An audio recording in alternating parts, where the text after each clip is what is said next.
Halo semuanya, kali ini aku dan kamu, kita akan sama-sama membaca buku yang berjudul Bye Bye Stress oleh Nurul Khomaria. Bab 1. Pengenalan tentang stres. Definisi stres: menyikapi kenaikan harga sembako serta tagihan rekening listrik yang bertubi-tubi, banyak para ibu yang menyatakan dirinya stres. Pada saat menanti pengumuman UAN atau UAS, para siswa juga banyak yang mengeluhkan dirinya stres. Menjelang Lebaran, di mana semua kebutuhan melonjak naik, banyak keluarga yang pusing dibuatnya hingga mereka mengalami stres. Tak ketinggalan pula, pada saat tahun ajaran baru, di mana banyak siswa baru yang masuk sekolah, mereka juga mengalami stres. Stres merupakan kata yang sering dikonotasikan sebagai hal-hal yang negatif, seperti gila, limbung, tertekan, tidak bisa mikir, mood jelek, marah-marah, dan lain-lain. Kita semua sangat akrab dengan kata-kata ini. Mungkin hampir setiap hari kita mengalami stres. Mengapa demikian?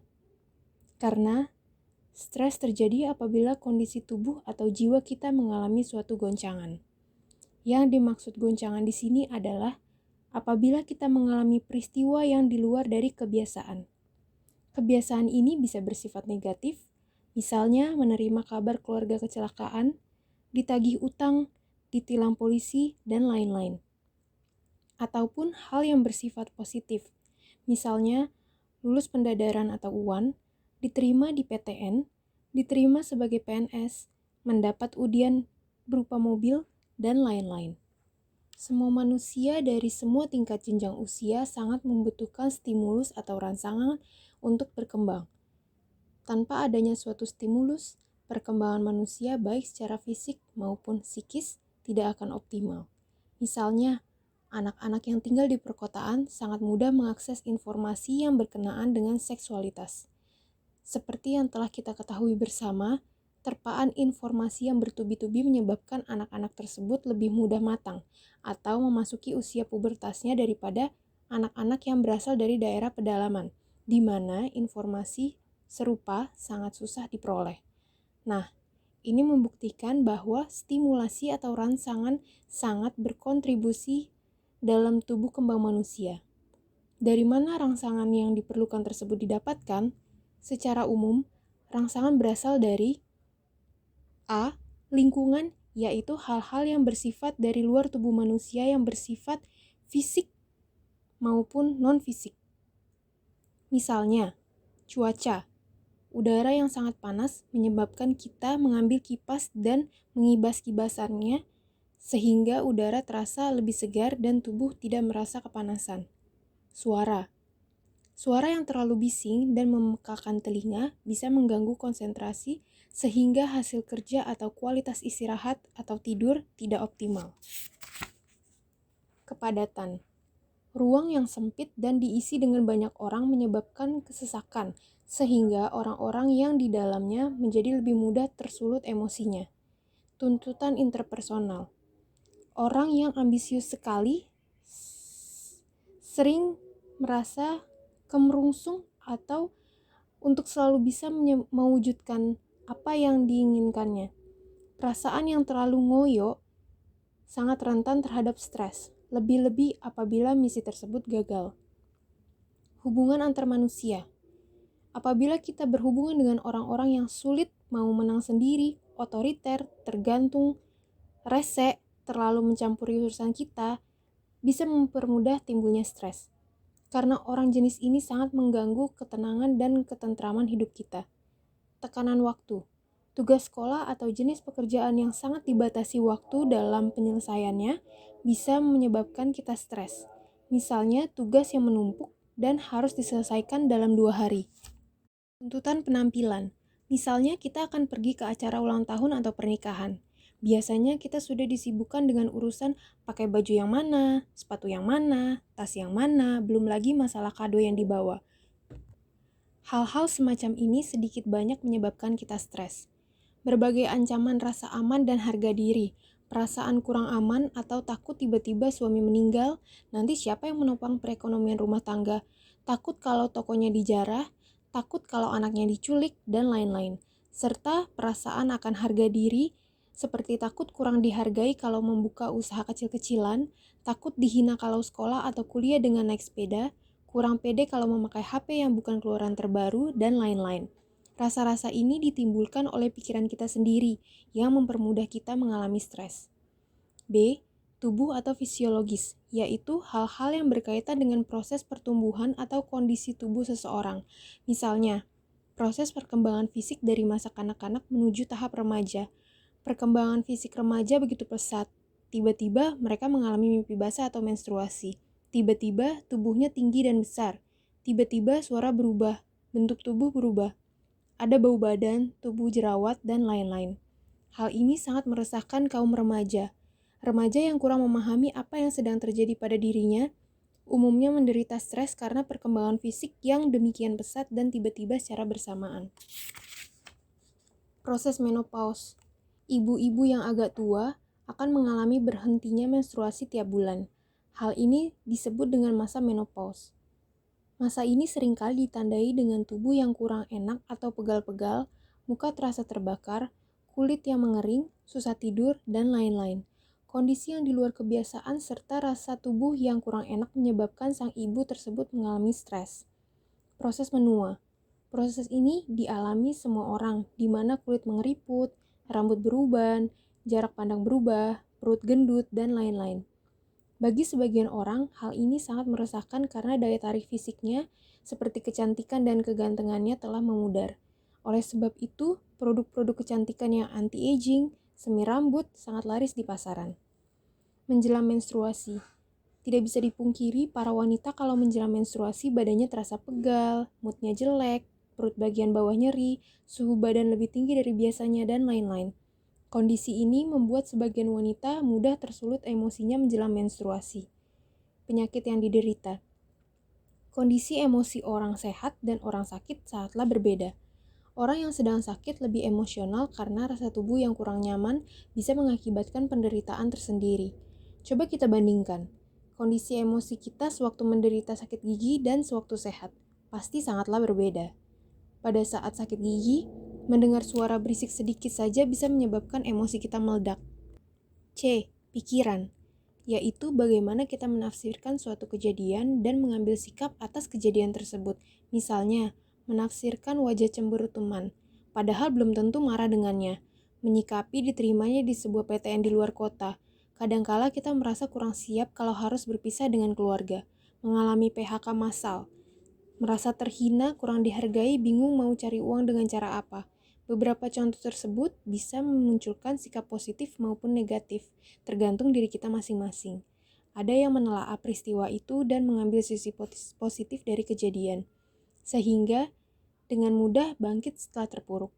Demikian juga sebaliknya, ada yang meratapi, cemas, gundah yang berlarut-larut, sehingga kinerja kurang optimal. Nah, sangat jelas kan begitu rentan kita semua terhadap stres. Mungkin dalam setiap hari atau bahkan setiap jam, waktu kita habis tersita karena stres. Sedikit goncangan yang terjadi bisa menyebabkan kita oleng. Oleng di sini bukan hanya bersifat negatif, namun juga bisa bersifat positif seperti deg-degan saking gembiranya lulus ujian. Begitu akrab hidup kita dengan stres, maka nikmati sajalah. Kejadian yang sifatnya biasa-biasa saja terjadi berulang-ulang dan menjadi semacam rutinitas hampir dipastikan tidak mengganggu kondisi aman, baik fisik maupun psikis kita. Misalnya, merasa lapar, makan, merasa haus, minum. Jam 7 pagi berangkat ke kantor, jam 9 malam tidur malam, dan lain-lain.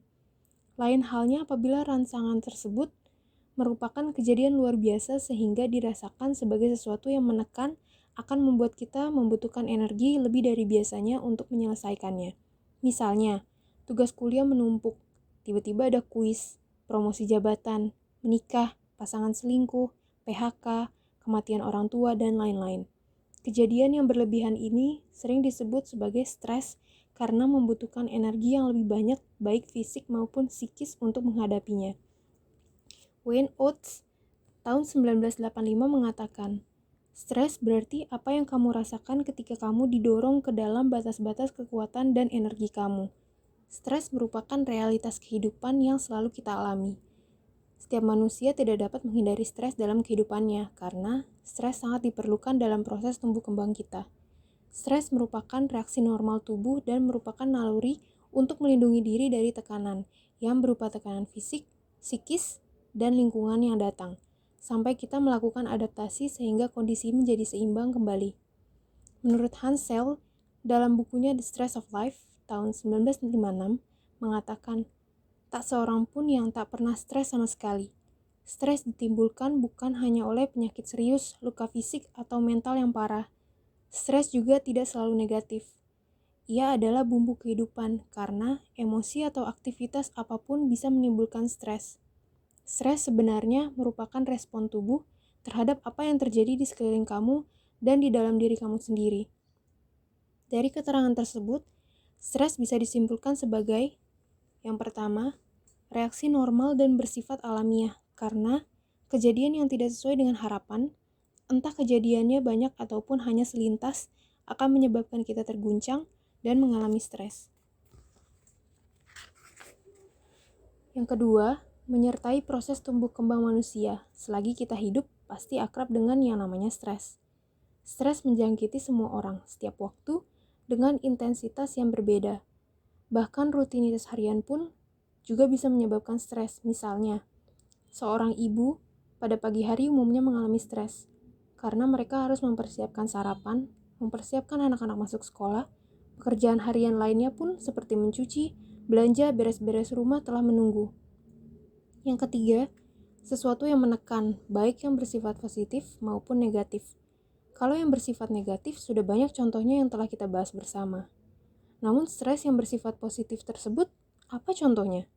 Misalnya, suatu hari tanpa rencana, seorang teman lama datang berkunjung ke rumah.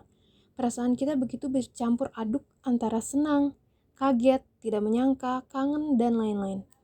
Hal ini bisa dikatakan juga stres, walaupun sifatnya positif. Butuh daya adaptasi untuk menyelesaikannya. Yang keempat, secara alamiah kita semua akan berusaha menciptakan kondisi yang seimbang atau normal. Dalam kondisi stres, baik yang bersifat positif maupun negatif, tubuh dan emosi secara otomatis akan melakukan adaptasi untuk menciptakan kondisi yang normal kembali. Kita selalu mengalami permasalahan dalam hidup. Stres dipandang sebagai proses yang alamiah dalam usaha menyelesaikan permasalahan sehingga kita menemukan jalan keluar dan dalam posisi seimbang kembali.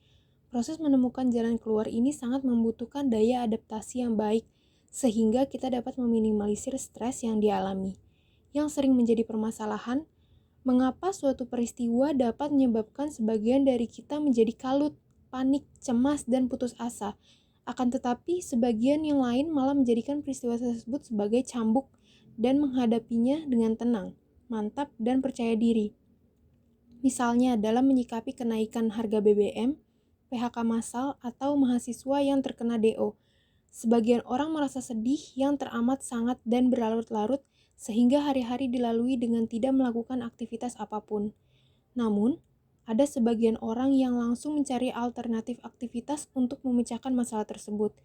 Ternyata, banyak korban PHK ataupun DO yang lebih sukses melakukan usaha mandiri dibandingkan waktu menjadi pegawai atau mahasiswa.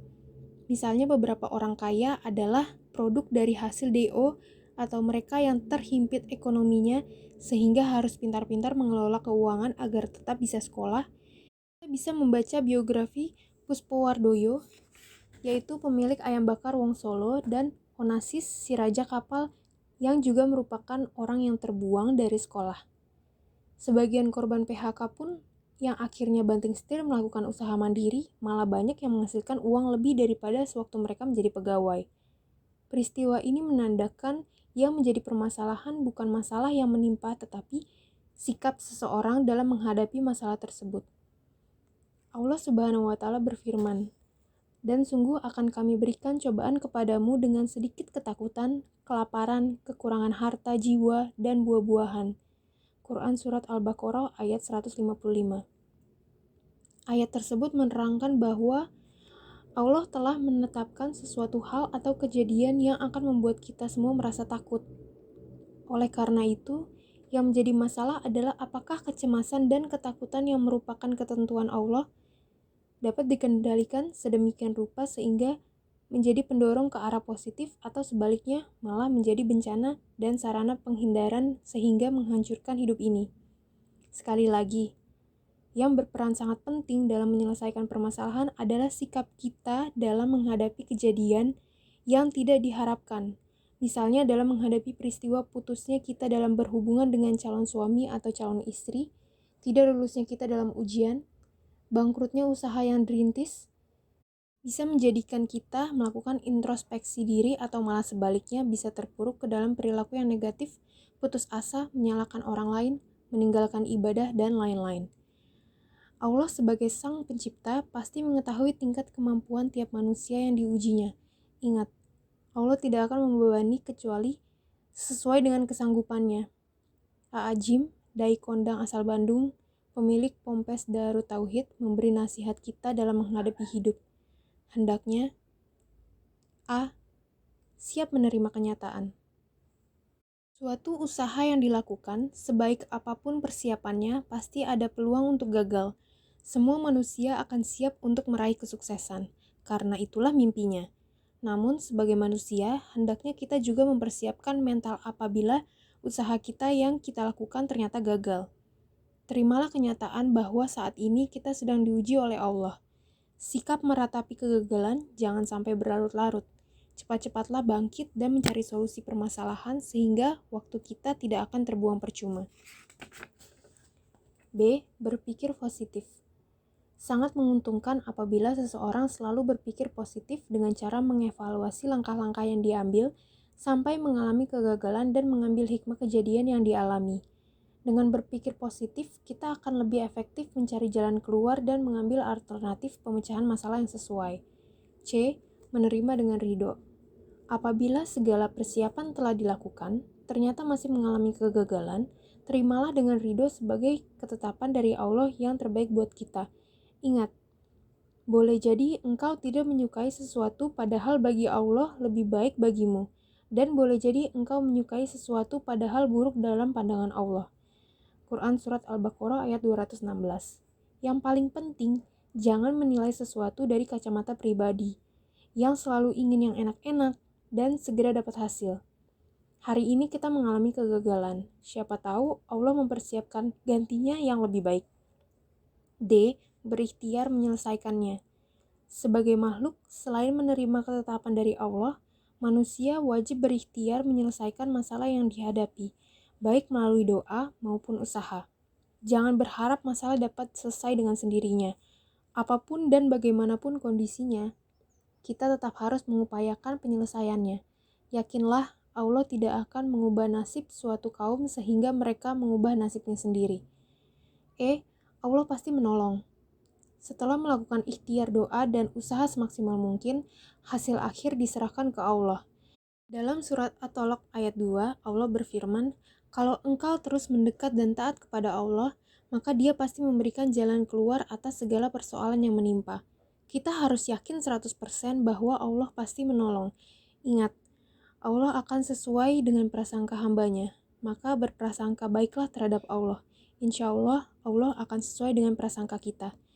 Dengan langkah-langkah tersebut, diharapkan kita semua bisa menyikapi permasalahan yang merupakan suatu ujian sehingga kita bisa meminimalisir reaksi yang berlebihan terhadap stres. B. Proses fisiologi stres. Stres merupakan keadaan fisik dan psikis di luar kebiasaan. Coba kita menginventarisir beberapa peristiwa yang di luar kebiasaan, misalnya gagal ujian, berhasil ujian, naik jabatan, menerima kabar orang tua meninggal, ditilang polisi, diputus pacar, positif hamil, tiba-tiba dosen mengadakan ujian, ditunjuk sebagai siswa teladan untuk mewakili sekolah, jatuh cinta. Bagaimana fisik secara otomatis merespon peristiwa-peristiwa tersebut? Ternyata tubuh kita akan merespon sama. Kejadian yang sifatnya positif seperti jatuh cinta maupun negatif seperti putus cinta, yaitu dengan mengirim sinyal-sinyal berupa tekanan darah naik, denyut jantung naik atau berdebar, napas pendek atau terengah-engah, dan kadar adrenalin meningkat. Sekarang coba kita bayangkan, apa yang kita rasakan ketika kita bertemu dengan orang yang kita taksir? dengan pada saat kita bertemu dengan mantan kekasih yang beberapa hari yang lalu memutuskan kita. Rasanya akan sama. Tekanan darah naik, deg-degan, nafas pendek, adrenalin juga meningkat. Ternyata stimulus yang kita anggap positif dan negatif akan menghasilkan reaksi yang sama. Yang membedakan hasil stres positif atau negatif adalah respon emosi yang dialami serta sikap yang kita ambil. Respon tubuh yang berupa tekanan darah naik, rasa berdebar, napas pendek, adrenalin meningkat akan berlanjut sehingga mengganggu kesehatan. Kalau stres yang menimpa bersifat negatif seperti kegagalan, frustasi, perasaan tidak berdaya, dan lain-lain. Oleh sebab itu, pembahasan selanjutnya dalam buku ini dititikberatkan pada stres yang bersifat negatif. C. Runtuh karena stres. Ada salah satu teori yaitu General Adaptation Syndrome yang dilontarkan oleh Hans Selye menerangkan proses fisiologi stres. Setiap orang dalam kondisi stres mengalami 3 tahap, yaitu yang pertama fase peringatan, 2 fase perlawanan, 3 fase kelelahan atau kehabisan tenaga. Pada fase peringatan, adrenalin mengalir secara cepat dalam tubuh. Adrenalin merupakan reaksi pertama tubuh dalam menghadapi 4F, yaitu fear atau takut, flight atau menghindar, fight atau melawan, dan fright atau terkejut. Dampak dari dikeluarkannya adrenalin adalah denyut jantung dan tekanan darah meningkat, berkeringat, telapak tangan dan telapak kaki dingin. Jika kondisi tidak dapat terkontrol dan dalam jangka panjang, akan mengakibatkan dampak negatif. Kelenjar adrenal mulai mengeluarkan kortikoid, yaitu adrenalin, epinefrin, norepinefrin, yang menghambat pencernaan, reproduksi, pertumbuhan, dan perbaikan jaringan tubuh, serta respon imun. Dengan kata lain, beberapa fungsi tubuh akan menjaga kondisi agar tetap sehat sudah berkurang. Keadaan ini bisa dihentikan apabila kita memutuskan untuk menyikapi suatu peristiwa tersebut merupakan situasi yang tidak berbahaya. Otak akan berhenti mengirim tanda bahaya ke batang otak dan berhenti mengirim pesan panik ke sistem saraf. Hormon dan biokimia yang membuat tubuh berada pada situasi waspada dimetabolisme dengan cepat. 3 menit setelah pengiriman pesan terhenti, respon melawan atau mempertahankan diri berhenti dan tubuh dalam kondisi normal. Sebaliknya, apabila respon melawan dan mempertahankan diri berlanjut dan dalam jangka waktu yang lama, tubuh akan kehabisan tenaga dan mengalami fase keruntuhan atau tubuh dalam keadaan sakit. Misalnya, orang yang tersangkut dalam suatu kasus di peradilan, baik yang menyangkut kasus pidana maupun perdata. Yang bersangkutan akan berurusan dengan pihak polisi, jaksa, hakim, pengacara yang berulang-ulang dan sangat menyita waktu, tenaga, dan pikiran. Hal ini bisa menyebabkan stres yang berkepanjangan, yang bisa mengganggu kesehatan, karena semua energi terkuras untuk menghadapi masalah peradilan. Hubungan antara stres dengan kesehatan sangat erat. Tiap orang mempunyai predileksi atau kecenderungan mempunyai suatu penyakit tertentu akibat stres, misalnya asma, jantung, ruam di kulit atau eksim, MAH, dan lain-lain. Lanjut ke bab 2 ya.